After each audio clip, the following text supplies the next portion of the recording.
General Hospital will reveal after all the chaos that had gripped Port Charles, a long-buried secret was finally inching toward the surface, one capable of unraveling everything. Altering the balance of power between the town's most influential families and redefining the bitter war over custody that had engulfed the Corinthos and Quartermain clans. Drew. Once hailed as a returning hero from the dead, a man who had faced unspeakable horrors and survived, was no longer the ideal figure that so many once revered. Behind the mask of valor and redemption, he had been weaving a dark and calculated web of alliances, manipulating circumstances from the shadows, and most damning of all, orchestrating the systematic dismantling of the Quartermain family from within. His betrayal cut deepest where it was least expected, particularly against Tracy, the one person who had, in a moment of desperation, chosen to ally with him in hopes of cleansing Port Charles of the criminal influence that had long loomed over it. Tracy's original intention had been straightforward, if morally gray.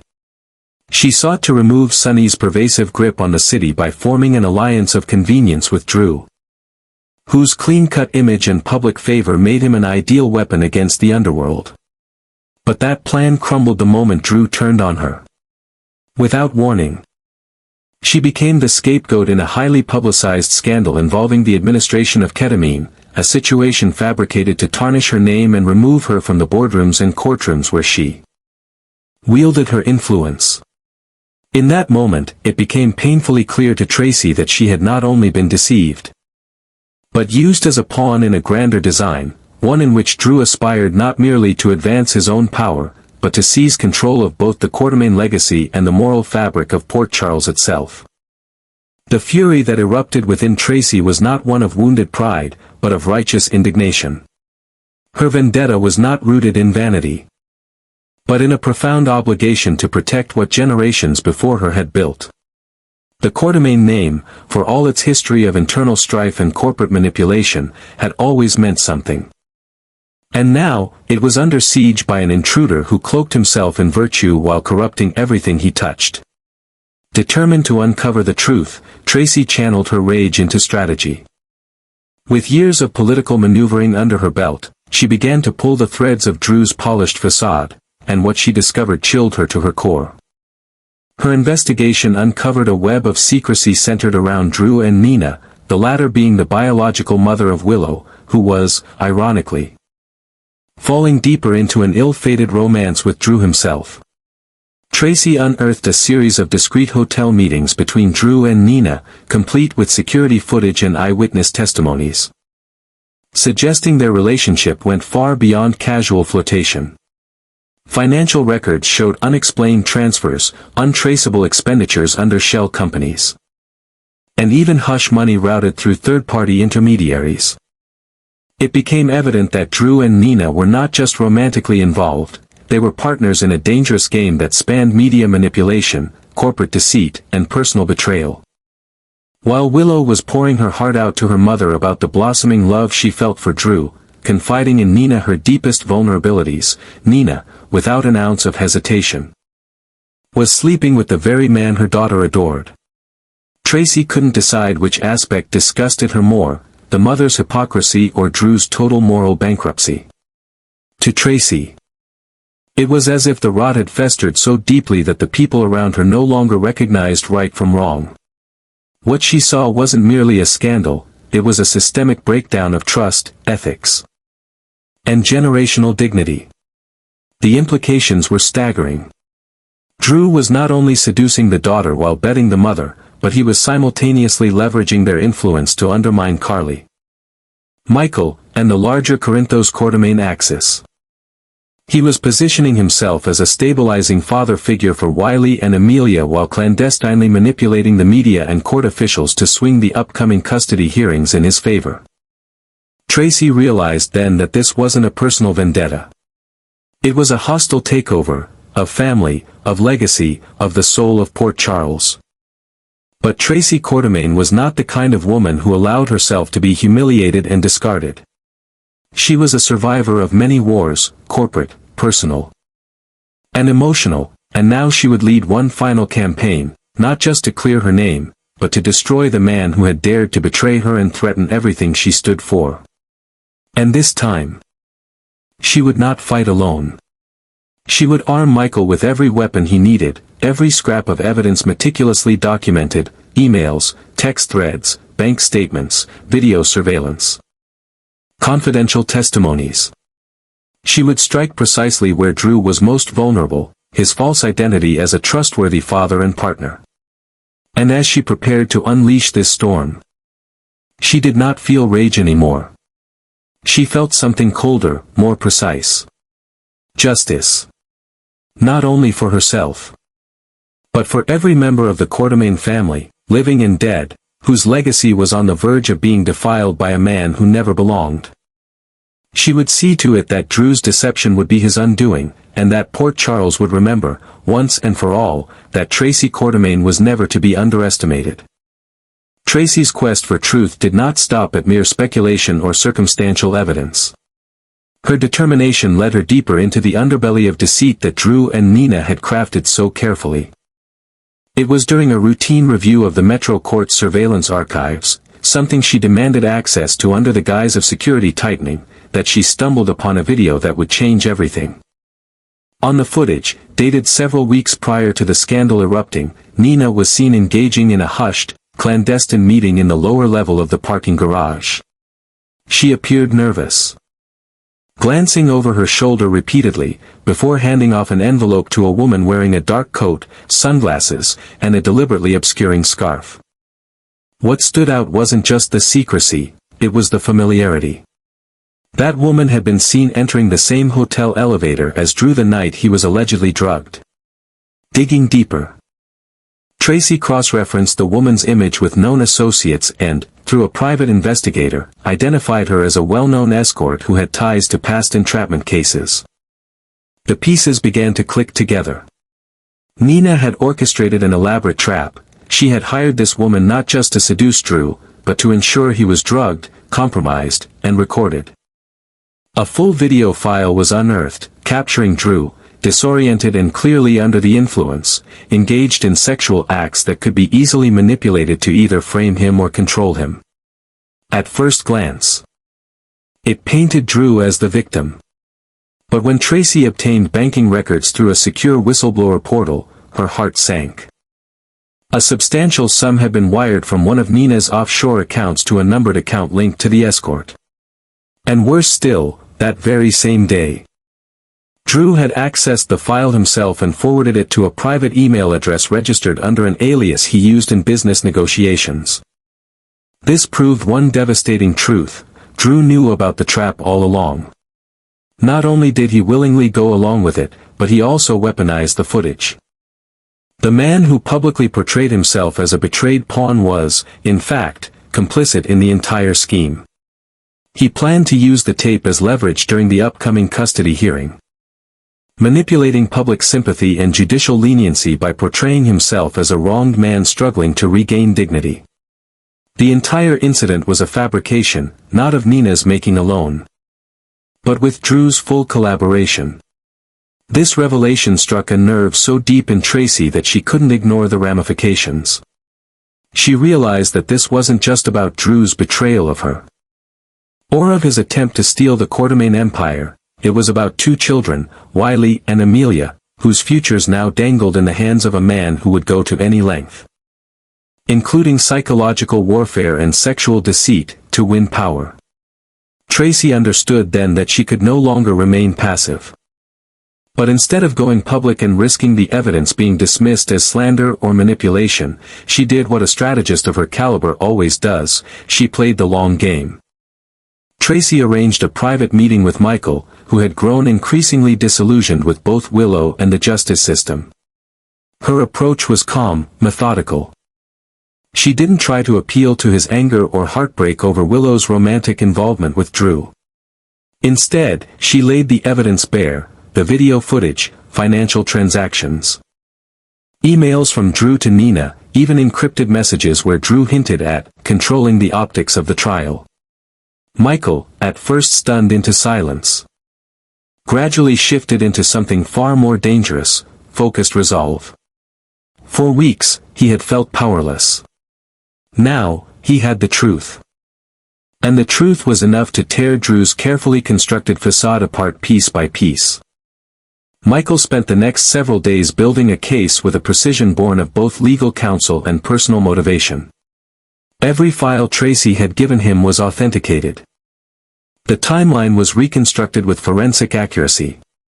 The footage was submitted for independent verification. And by the time June 2 arrived, the day of the custody hearing, Michael's legal team had prepared a dossier so damning that it left no room for doubt. Inside the courtroom, the mood shifted palpably the moment evidence was introduced. What was expected to be a routine custody battle quickly descended into a scandalous unmasking. First came the financial records linking Nina to the paid escort.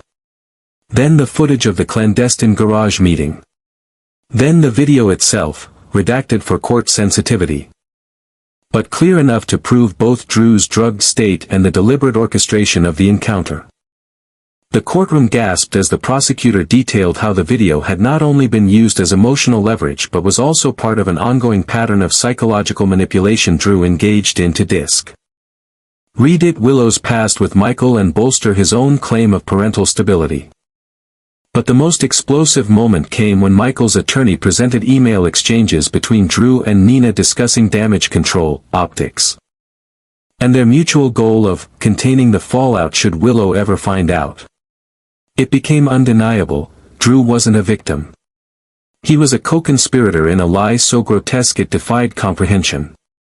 The judge, visibly disturbed, called for a recess to review the materials, and when court resumed, her tone had completely changed. She questioned Drew directly about his knowledge of the video, the payments, and his failure to report the incident to authorities. Drew mumbled about being confused, ashamed, manipulated himself. But his responses lacked coherence. The carefully crafted image he had spent months cultivating began to crumble. The judge ruled that Drew's actions demonstrated a lack of moral fitness, a willingness to engage in deception, and an unstable psychological foundation unsuitable for guardianship.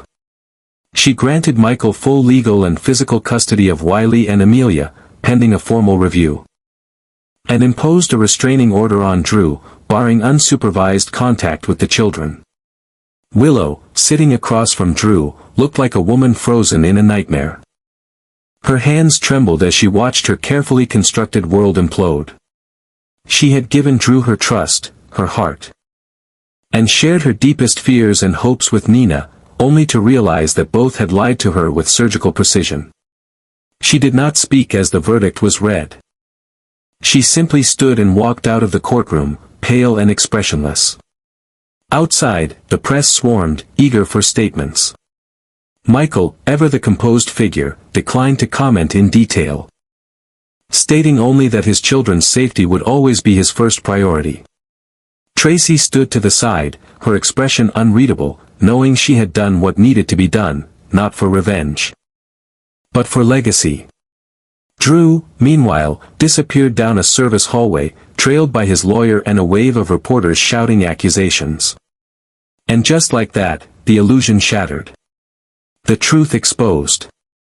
And Port Charles was no longer blind to the man they once welcomed as a hero.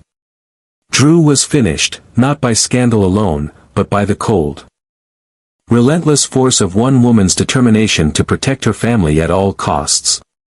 Carly, who had long operated behind the scenes with masterful discretion, finally stepped into the spotlight with unwavering resolve. No longer content to be a silent force moving the chess pieces from the shadows, she emerged with the singular purpose of protecting her son Michael and her grandchildren, Wiley and Amelia, from the toxic influence of those she now considered irredeemable threats, Drew and Nina.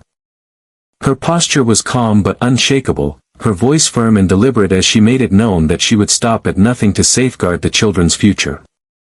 She was not acting out of spite or jealousy, but from the fierce instinct of a matriarch determined to prevent the collapse of her family under the weight of lies, manipulation, and betrayal. Carly's partnership with Tracy, once an improbable alliance, had now become a formidable force.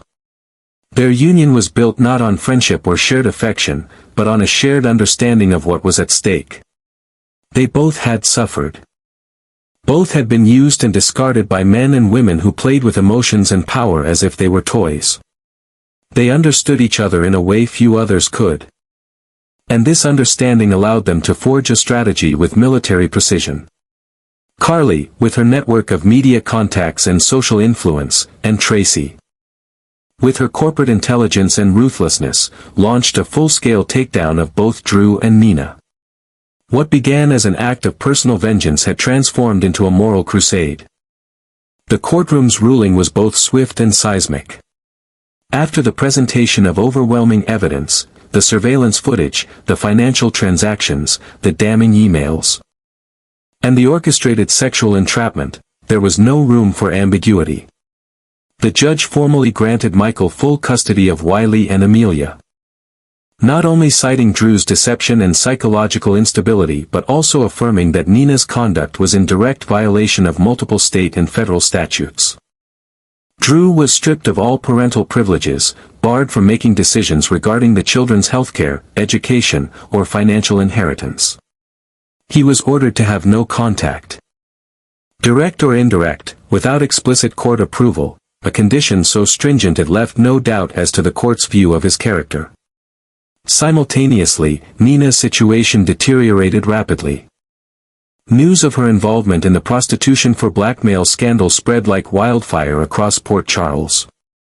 Crimson, the glossy fashion magazine where she held the title of editor-in-chief, immediately issued a press release stating that she would be placed on indefinite suspension pending a full internal investigation. Shareholders panicked, and sponsors began pulling their advertisements in droves. Worse yet, federal investigators, alerted by court testimony and financial audit flags, opened an inquiry into her role in orchestrating the use of controlled substances and illicit services to manipulate legal outcomes. Nina went from being a powerful media figure to a woman shunned by the very world she once curated. Drew's downfall was quieter, but no less complete. He did not speak to the press. He did not attempt to defend himself. With his reputation obliterated, his business connections severed, and his public image in ruins, he resigned from every board he sat on and vanished from the financial scene of Port Charles. The man who once inspired admiration as a survivor, a father figure, and a moral compass now left town alone, in silence, with nothing but the echo of his own disgrace trailing behind him. Willow, left reeling from the wreckage of what she had believed was love, began the painful process of reckoning. She had entrusted both her heart and her children to a man she thought was worthy. She had opened herself to her mother, believing in the possibility of reconciliation and honesty. And in the end, both had betrayed her in the cruelest of ways. Though the court allowed her continued visitation rights under strict supervision, her relationship with Michael was strained beyond repair. He did not speak harshly to her, nor did he gloat over his legal victory. Instead, he treated her with distant civility, the kind one affords a stranger who once mattered. And that, perhaps, hurt Willow more than any accusation ever could. She no longer spoke to Drew. She deleted his number, boxed up every photograph, and removed his presence from her life with the cold resolve of someone determined to survive.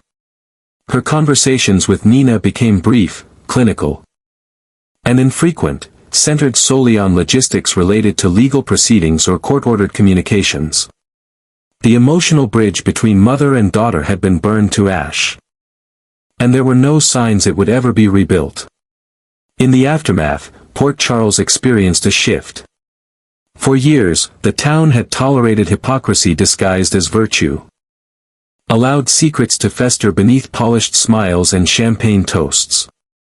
But now, the veneer had been stripped away. The scandals forced the community to confront its own complicity in elevating figures who thrived on manipulation. And in that space of painful clarity, a new chapter began to take form, one rooted in accountability, transparency, and perhaps, hope. At the center of that transformation stood Tracy. For all her coldness, her strategic calculation, And her uncompromising standards, she had proven herself to be something far more powerful, a guardian of legacy. She was the final bulwark against the tide of corruption that had threatened to consume the Quatermain name.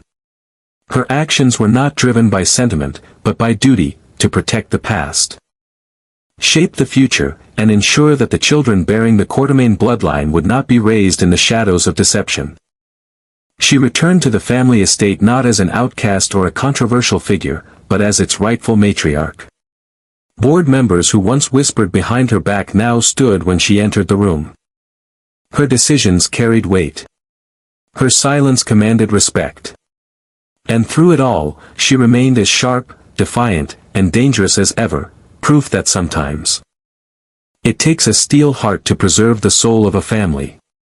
As summer descended on Port Charles, the scars of the past season still lingered, but so did the lessons. And while Drew and Nina faded into oblivion, Carly and Tracy remained standing, taller than ever, united by fire, and unwilling to let the next storm catch them unprepared.